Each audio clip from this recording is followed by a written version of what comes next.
It's my honor to have Sam Bruskin right here with us. Thank you, Sam, for being with us today. Hi, Gerry. So, Sam, let's start off with, what is your favorite form of information? My favorite form of information, chocolate. Chocolate. Yes. Good answer. Chocolate has an amazing chemical in it. Yes, it's got theobromides and everything else too. What does that do to people? I can only speak for myself. Makes you feel good? It gives me enjoyment. Yes, Enjoyment. flavors, enjoyment, taste Yeah. sensations, yes. I think it does something beyond that too. Now, back to It's a psychedelic as well, yeah. It's a You psychedelic. start hallucinating. Good. Why do humans collect information?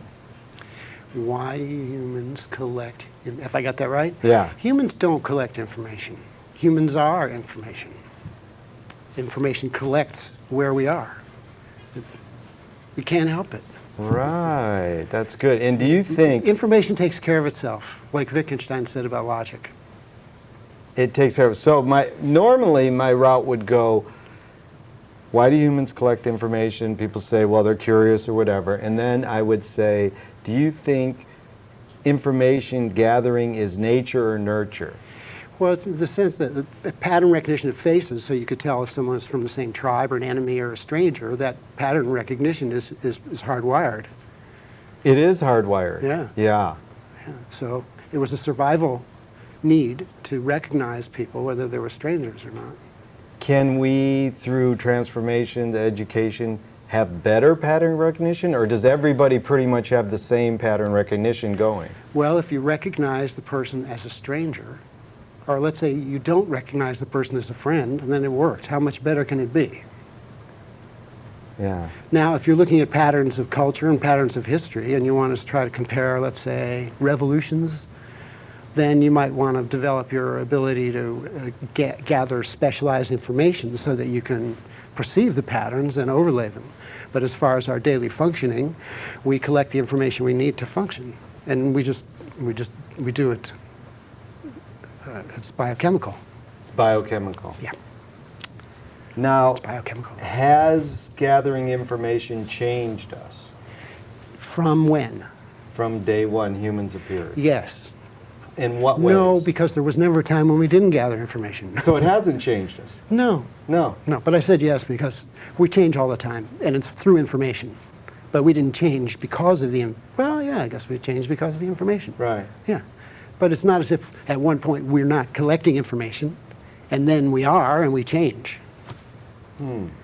Maybe it's the filtration you're talking about. Maybe our filtering systems change. Maybe, Discerning ability. or you know, if something define doesn't filter. work, if something doesn't work and you don't try it again, you know, this experiment didn't work, then you're not going to try it again, and that would be sort of filtering. So that information, you've got the information that it didn't work. You don't need that anymore, so you try a different way. That would be a way of gathering information to a specific point. T.S. Eliot said, they had the experience, but they missed the meaning. The objective correlative. Is that what it's called? I don't know. I was looking at. I always try to understand that word, but there's something in there about it. Right. Yeah, they had the meaning. But No, they had the experience. the experience would be the objective correlative, but they missed the meaning. But they missed the meaning. Yeah. Yeah. Well, go ahead. I would say that's a T.S. Eliot kind of thing to say. There is no meaning. That's Bourgeois. There's an experience. What else is there? good. You're saying that's sort of bougie for him to say that. It's bourgeois. I guess that comes from it's bourgeois. bourgeois. It's What's bourgeois. bourgeois mean? It's like, I guess it comes from bourgeois, but it's hogwash. Hogwash. Oh, it's hogwash. It's hogwash. It's sort of elitism. It's a bit of an elitism to overlay meaning on experience when we're really trying to go in the other direction is to get rid of meaning and have experience, because the meaning will get in the way of the experience. He's talking about words, though, so Right. that's a different form of experience. A word has to have meaning or it's not really going to exist. But if you're just talking about living a life and having experiences, then putting it together with meaning is just going to lead you to doom. Right. Well, that's interesting. He also said, I have to use words when I talk to you. Yes, he did, didn't he? And so, Sam, I forgot to introduce you as an artist and a thinker, and that Thank you. indeed was always impressed me when I've talked to you, because you've blended the both of them so well. Let's just talk about you a little in that, what do you think is more important, compromise or conviction? As I pointed out earlier, conviction is biochemical. We have conviction or don't have conviction based on our chemistry. So we don't have a choice to pick compromise or conviction. We have some choices, but I wouldn't say that conviction is a good way of making it, because a lot of people are convinced of rather negative notions or even paradoxical notions. Right. So what good is it to be convinced? It doesn't help. Right. So In fact, you see so many people that are convinced, and what's their problem? Is they're already convinced. You can't talk to them. that's really well put. I always say, people say, I'm trying to find myself. I says, as soon as you say you found yourself, you're in big trouble. Right, yeah, keep looking. Yeah. So is ambition for you based more on fear or joy? I've heard that question. Ambition? Well, I'd like it to be based on joy. Yes, I'd like to live a life of joy. I don't believe I do all the time. Right. But it's a good goal. Yeah. Yeah, you can choose joy, I mean, as a goal, whereas, what was the one, fear? Fear or joy, yeah. Fear comes first, so it doesn't seem like a choice. When it seems like a choice, then you can choose something else. I see. Joy is probably a good idea. You wouldn't want to keep choosing fear if you found you could choose something else, I would think. Okay. For you, is perception reality? For me, is perception reality? Well, it's like, it might be a part of reality. That's good. It's a granular aspect of reality. Granular. Good word. Granular. Sort of like fractals? Well, Or yeah, memes? yeah, fractals, but granular would not be fractals because they're discrete. They're separate. Fractals are connected. Yeah, yeah. Well, we think, but Right. What's meme then? Do you know what a meme it's is? like a words. That's in a M-E-M? yeah. It's in semantics and Derrida and all that stuff. It's a meme is what, a unit of sound meaning or something. Right. Okay. I think I could be. I could be So wrong. let's say this: Easily be wrong. everything humans invent Mm-hmm. is an extension of some human sensorium. So we're McLuhanizing, right? Right. So Right. so we extended our skin by using clothing. Mm-hmm. You know, we extended our feet and legs by inventing wheels. Mm-hmm. So you use a paintbrush or a paint stick. Mm-hmm. What is that tool an extension of? What human sensorium do you think you're extending?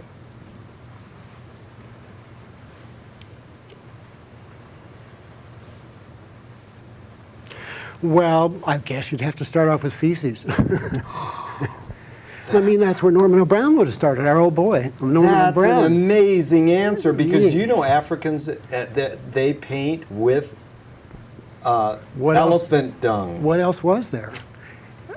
That's amazing. Right, or they could make dyes and stuff, but also that- Norman O'Brien and sort of Well, okay, tell Sigmund me how- Freud. It's the basis of our society, our civilization, is where's the toilet? You know, civilization is the toilet inside. Well, and I think Norman O'Brien spoke a lot about the excremental origins of history and things like And that. Fritz But Perl, garbage in, garbage out. yeah, yeah. But as far as art and painting, I mean, if you take a paintbrush and you paint a house, is it the same extension of the sensorium if you take the paintbrush and paint a picture? Are you extending the same sense? You asking me, or I would ask you, yeah. It's a good it's kind question. of a Yeah. rhetorical question. You asked Right. me what sense is it extending, and I'd Right. say that would be dependent on your intent. Intention is important. Intention yeah. is important. If your Yeah. intent is to paint a picture, then then you could have different intentions there. Your picture, you may want to represent something that you're looking at, or you may want to express something that you're feeling. Two different directions. You may want to. I mean, those are the two basics, I would think. Right. So let's say. So you have a creative impulse, and that's Right. where the feces comes in. Clay, molding clay Right. to make a figure, like God making man out of clay. Yeah. And then how about the function of art? let's just say painting, because you work with painting. I work with painting. What would you say the function of painting, has it changed since you started? You've been painting for 30, 40 years. What would you say your function for painting has changed over the years, or is it pretty much? Wow. Gee. I don't know, what would Andy Warhol say? Did you see Andy Warhol's on PBS this week No, I for haven't 4 seen it. hours? I'll catch him when I can I'll see tell it. you what he says. A good question, like John Cage. I wouldn't want to ruin it with an answer, but in this case, I'll make an exception. He goes, you're Andy Warhol, and I asked the question, and he goes, I don't know. Tell me the answer. Oh, right. I'll say I'll something. say something. And then the next time they ask him another question, he goes, Well, what he was doing there, I would say, is he's imitating, which is what he did. Yeah. He's a great genius. Oh, The mirror. The window became the mirror. So instead of looking through the window at the landscape, the mirror reflecting what's behind you. I mean, that's what I got out of that Tom Wolfe thing, Bauhaus thing. yeah. But the function, you could have a personal function, a social function. Right. You could throw out any of them okay. if you want. It did change for me. Now I'm more interested in a sort of, I understand a bit more what it means to express myself. I didn't when I was younger, and I really couldn't conceive of what that meant. And now that it's, now I can understand that I want to express myself, and it doesn't need to be what do I have to express. It needs to be who am I and what is myself. And so it doesn't go any further than the painting. It doesn't go any further than the moment of the painting. And in how can I be my most complete me while I'm also painting. And Right. somehow there's a creativity going on. So if you want to get into a function that goes beyond that, I couldn't speak to it because you could have all, you want to sell it, you want to, I don't know, right. any give it away, give, Right. but those things are all way past. I'm much more prior to that in my interest and intent in painting. Right. It's strictly about finding a way to be myself in the moment. I mean, that Right. sounds kind of cliche, but No, that's very good. We were it's- talking about that earlier, is living in the present. it's living yourself in the present. I Okay. mean, you could live somebody else in the present too, and you wouldn't have it. Yeah. It's living yourself in the present. I guess you wouldn't be living in the present if you're living somebody else. But, Yeah. you know. And then also you brought up that mirror. I always think of the terms of reading McLuhan as matching and making, that there is a difference between matching and making. And a gentleman recently Yeah. brought up this point that when most artists look at another art piece, they're trying to see what they can take from them and use in theirs. To steal it, yeah. And when you look at Jackson Pollock, it's a dead end. Because from that point on, and it's a general statement, I know it's arguable very much, but it is a lot. As soon as you start making action drip paintings after Jackson Pollock, everybody's going to say, well, that's from Jackson Pollock. Well, screw them. Right. No, that's all right. What do you It's- care what they say? Right. If you cared But what it they is say, an you in- couldn't paint that way. But it is an interesting thing. It's like Duchamp came along and invented conceptual art. He did everything. He invented kinetic art, pop art. Right, he did all. But then when Warhol came in, we were just saying, well, he's just a Duchamp clone. But in a lot of ways, he was more. And different. Because he isolated that message, whereas Duchamp was all over the place. He's like Shakespeare. Yeah. He dabbled in everything and invented everything that we have now. I mean, I'm over grandiosifying anything.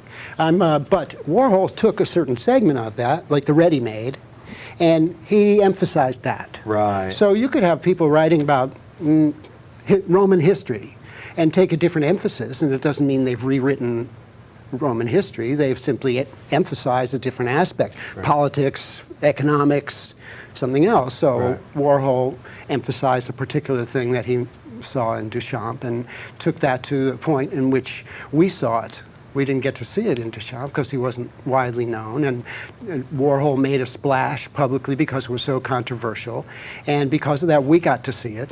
And we got to think, what's this guy doing with soup cans? Right. That's strange. Right. And then after a while, if you think about it, of course, if you think about anything, it's less strange and more interesting. Yeah. And in this case, the soup cans became very, very interesting. Yeah. And the whole sense of an iconographic space, which now he's predicted the whole, well, I didn't wear any labels deliberately, but Right. but it's an iconographic space that we Right. live in which everyone is trying to do what There. Warhol did. I wrote Yeah. revolution way Right, but over my everybody Converse. wants to be Andy Warhol because Right. they want to make a symbol that's recognizable, the tag or whatever you call Right, it. you do have one on your watch. It's It's a unavoidable. little teeny one. It's a tiny Yeah, one. but it's still there. Yeah. Well, we got a lot of ground to cover in a few seconds. Okay. So we met at a Finnegan's Wake Marshall McLuhan Reading Club here in Venice Library. Yes. And why do you think, why is reading Finnegan's Wake out loud with a group of people important to you? Because it's the two things you don't do with a book. Most people read a book quietly to themselves. Well, Ridley Walker you could read out loud, but I mentioned that before. Right. You could read any book out loud. Right, but I mean, why? Why do you have to read Finnegan's Wake out Well, loud? Yeah. why is it for you important to keep coming back to our group? Is there any, Well, when you talked earlier about pattern recognition, and I was thinking about pattern recognition the other day. I think about it all the time. There's the gratification in the search for pattern that's independent of discovering a pattern. One seeks a pattern, and that's pleasurable. And you don't need to get the pattern. Well, some things suggest that there's a pattern. And so it's like a puzzle and it draws you on because you're going to get this constant gratification of seeking patterns. And it feels good to seek patterns. And you have clues, and a lot of people add to the clues. People know different things. Joyce's knowledge was so Catholic that no one person could know everything that he knew. So people contribute from different areas, and you can learn from various areas of knowledge and language, and you can keep seeking a pattern that promises to be just within reach. And you have other people that are doing the same thing. So it's like questing. Why do you go on a quest, with all the knights? You're questing after some central meaning. Well, I have to go back and take that back because there's no meaning. I keep forgetting there's no meaning. Dang. Keeps hanging me up. But one can look for meaning even though there isn't any. Yeah, exactly. And when I know now, looking for meaning is kind of, fun unless it's anxiety-provoking. And it's a lot of times it's anxiety-provoking. Yeah. That's when you stop and you just have experience, no more T.S. Eliot, just experience. But other times you can meet a bunch of people and you sit around and you look for meaning here. And the meaning is going to be a large meaning. About the Good. origins of the world and human nature and Good thought. word. Yeah. So we're a large group, even though we're small. We're large. Less is No, more. you're not. This is not a small group. I couldn't believe I saw 20 to 30 people and they're talking about Finnegan's It's Wake. way Come on. but Bucky Fuller, less is more. And it's also, I think, we're getting, like Joyce, so much stressed. Out of the ordinary, you can get epiphany. You don't Out of the have to ordinary. go highbrow. Which or is what deep. Andy Warhol did too. Right. Right. Right. Just a little. The So epiphany of the soup can, The epiphany of the soup can. That Or could with be Joyce, it's the letter. Is it a hen pecking a letter out of a... We could start a new YouTube social networking, the epiphany of the soup can, and make millions. No, I With don't want to the- make millions. I gave You're up up on my that. alley. I gave up on that. That's good. I like that. I'm working on okay, my second million. You've also brought up another social thinker, I might be able to call him, Norman O'Brien, Yeah, uh-huh. in regards to in Finnegan's Wake. What was his main thing saying why Finnegan's Wake was important, or what did he get out of it? Can you sort of summarize that a little quickly? I don't know if I can because it's a little teeny book called Closing Time. Okay. And in it, Just a couple thoughts you got out of it. well, that spurred. he puts together quotations from Finnegan's Wake with quotations from Giambattista Vico, an 18th century Italian historian that Joyce, who influenced Joyce. He had a cyclical nature of time in which there's the ages of the giants and the gods and the heroes and then man.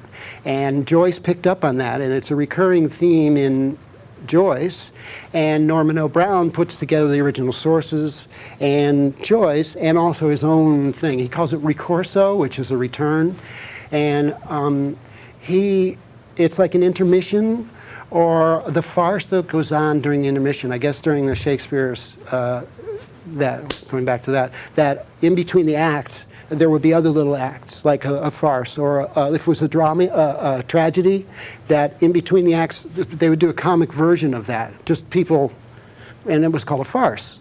Nice. And that was entertainment as well. And Norman O'Brien says that Finnegan's Wake is a farce, and that it's about smashing the etym. E-T-Y-M. Get back to meme there. I think meme and etym are related. I can't tell you how, but it's not atom, it's etym. And he thinks that Joyce is into smashing the words. And a lot of the insights I don't think you could, I mean, they're beyond me, a lot of it. But it's been fun reading, and it's really great fun. It's short book. It's not like The Wake, big and thick, it's really and it good makes fun. sense. It's a little Kurt Vonnegut-ish. Nice. Without a narrative. Except Joyce supplies the narrative, and it's kind of, there's only one narrative, there's only one story, right? Yeah. And, you know, it's the cosmogenic myth. And it's there, and he just puts together two versions of it. Nice word. And Vico was looking, had the new science, it was called. And he was at the turn of the 18th century, 17th century scientific revolution. And he came out with his own new science. And he was completely sort of trans-rational. And he said the poets were the poets and the myth makers were the creators of science. And they were finding words for things that didn't have words. Like they had meanings but no words. And they were looking for them. And it's not like you could put your finger on things. Yeah, that was well put. I think that we're going to go really fast over this part. Okay. The futurists, they ask him, what is going to happen? And he says, this is on a TV show, and he says, in the next 5 years, your cell phone use is going to increase by tenfold. And the whole audience groans, though they all have their cell phones. Then everybody I ask, do you watch YouTube? They go, yeah, but I hate it. I get trapped on it. Why is it that these new technologies that we adapt for purposes of whatever to help us, we end up groaning about them? Any thoughts on that? Why do we groan about conveniences? Yeah. When you know, everybody's trapped with a cell phone now, everybody's getting trapped by on YouTube, but these are things they feel they need to have. Why do they in turn groan? I had my clothes trapped in a washing machine. I put all of my clothes, because I was staying someplace that had a washing machine, I put all my clothes in there and I closed the door, and then the thing wouldn't work to run it. No. And you couldn't open the door So that's unless it was running. So I groaned about this convenience because it locked up my clothes. That's good. But, you know, cell phones, they're... Not everybody's groaning. Right. Maybe if you have a hard time doing little things, you're going to groan, but the kids that are doing that, they're not groaning. So Right. who's doing the groaning? Groaning. Well, the majority of the people in the Our audience old people groan. complain. Yeah, the old people. That's because you have to groan about But no, everything. these YouTube users are our age, so... Anyways, that one didn't work so good. No. How about this one? Marty Scorsese, MTV just turned 25 years old. Oh, Wow. oh. Marty says he edited his films faster because of MTV. He had to, sure. Oh, he had to. So then I asked Michael Apted about this. Why do they feel obliged to edit fast? And he goes, because people have learned to take in visual information faster. Do you think that's true, or are we just brainwashed? Like Igor Stravinsky said, most people don't know what they like what they know. So if all you do is edit fast, people are going to go, yeah, I'm getting it in faster. Well, let's see. Susan Sontag in On Photography talks about how in the past, when you took a picture and the subject moved, it was blurred, and someone would say, that's a bad photograph. And then there came a time where people used that to show speed in a still photograph. And now it's become a convention. If you see a figure and it's blurred, it's just an assumed convention that that's a moving figure and you've captured the speed. So that's like an MTV thing in which it becomes a convention. I would also say... from cliche to archetype. No, from it's an image that made no sense. Right. Except in the sense of an error. And now it makes sense because it's been used. But the other one I want to go to is novelty and addiction. And MTV, there's an addiction because I think, you know, novelty, the film is based on a new frame, slightly different.